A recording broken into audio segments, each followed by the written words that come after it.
আজকের রেসিপি পটল আলু মাছের মাথার তরকারি। তো পটল আলু মাছের মাথা দিয়ে তরকারি করবার জন্য আমি নিয়ে নিয়েছি পটল আলু মাছের মাথা সব একসাথে নিয়েছি। পটল কেটে নিয়েছি, মাছের মাথা ধুয়ে নুন হলুদ মাখিয়ে ভাজতে দিয়ে দিয়েছি।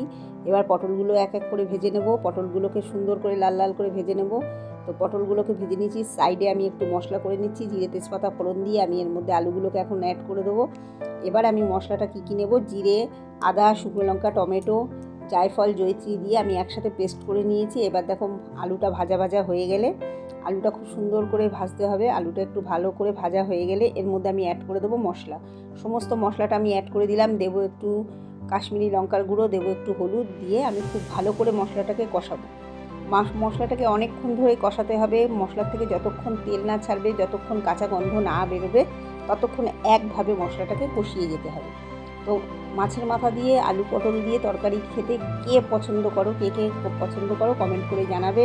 আমি সুমিতা ফ্রম ওয়েস্ট বেঙ্গল নদিয়া থেকে। তোমরা কে কোথা থেকে দেখছো একটু কমেন্ট করো। ভিডিওটা ভালো লাগলে লাইক কমেন্ট শেয়ার করো। তো এবার অনেকক্ষণ ধরে আমি দেখো মাছের মাথা পটল দিয়ে দিয়েছি। এবার দিয়ে আমি অনেকক্ষণ ধরে কষাবো। অল্প অল্প জল দিয়ে কষাতে হবে, কেন সমস্ত মাছের মাথার মধ্যে যদি মশলাটা না ঢোকে স্বাদটা বেশ স্বাদ হয়ে যাবে। আর মাছের মাথার তেলগুলো ভালো করে কষালে সেই তেলগুলো আবার কড়াই তোমার গিয়ে পটলের মধ্যে মিশে যাবে, তো তাতে স্বাদ দ্বিগুণ হয়ে যায়। তো এবার দেখো আমি খুব অল্প জল ঢেলে দিলাম। এবার জল দিয়ে আমি একটু ভালো করে নাড়িয়ে চাড়িয়ে চাপা ঢাকা দিয়ে দেবো। তো একটু খুব ভালো করে নাড়িয়ে নিই। তো মোটামুটি একটু ভালো করে নাড়ানো হয়ে গেছে।